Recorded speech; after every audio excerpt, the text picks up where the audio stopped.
Today on Forbes, the slow greening of the world's biggest oil company. Amin Nasser, the CEO of Saudi Aramco, declared this year that the age of fossil fuels is far from over. He said, quote, "Peak oil and gas is unlikely to come for some time, let alone 2030. We should abandon the fantasy of phasing out oil and gas and instead invest in them adequately, reflecting realistic demand assumptions." Of course, he would say that. He's the head of the world's biggest oil company, which is ranked number 3 on this year's Forbes Global 2000 list, down 1 spot from last year on lower oil prices. The Global 2000 list is our annual ranking of the world's largest public companies, which was released last week. As CEO of Aramco, Nasser oversees the production of more than 12 million barrels per day of oil and gas. Aramco is such a behemoth that both its output and $117 billion in net income is more than 3 times higher even than ExxonMobil, which is down 6 spots to number 14 on this year's list. Chevron, number 22 and down 4 spots, looks like a comparative pipsqueak with merely $20 billion in profits last year. And Aramco isn't going anywhere. With proven reserves of well over 200 billion barrels, it can keep that pace for decades to come. So yes, Nasser is biased. But the thing is, he's not wrong. Renewable zero-carbon energy is so far an addition, not a transition. For all the endless hype about the transition away from oil, gas, and coal, the reality is that the world has never relied more on carbon-spewing energy sources than it does now.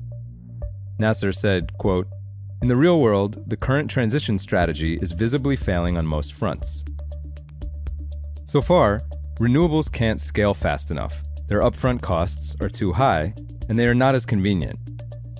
For all of China's advances in erecting solar panels, for example, it still burned a record 5 billion tons of coal last year, 10 times U.S. coal consumption. Electric vehicles now make up 19% of global car sales, yet global petroleum consumption continues to inch past 100 million barrels per day. According to Claudio Galimberti, an analyst at consultancy Rystad Energy, quote, "Oil demand remains sticky and will continue to rise, quote, as low-carbon alternatives are not yet sufficiently developed or economically competitive to offset the growing demand for transportation and industrial services." So it might surprise you to learn that Aramco, ironically, is already one of the world's biggest investors in the low-carbon transition. Nasser has dedicated 10% of its $50 billion a year in capital spending to renewables and launched the Aramco New Energies division. This year they completed the Sudair solar project with 1.5 gigawatts of capacity, while the 2.7 gigawatt Schwaiba solar field will be completed next year. By 2030, Aramco promises 12 gigawatts of solar and wind. The company is in talks with Spanish oil giant Repsol for a stake in its renewables business, building on an existing Repsol JV to make zero-carbon jet fuel using so-called green hydrogen and captured carbon dioxide.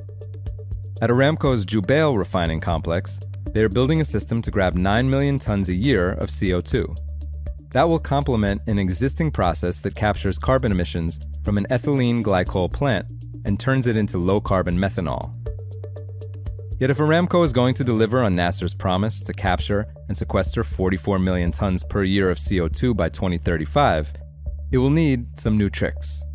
To hunt them down, Aramco has more than doubled funding to venture capital arm Aramco Ventures, with $4 billion available for investments. Among the most promising is a new investment of tens of millions of dollars that Aramco Ventures has made into a New Mexico-based startup called Spiritus.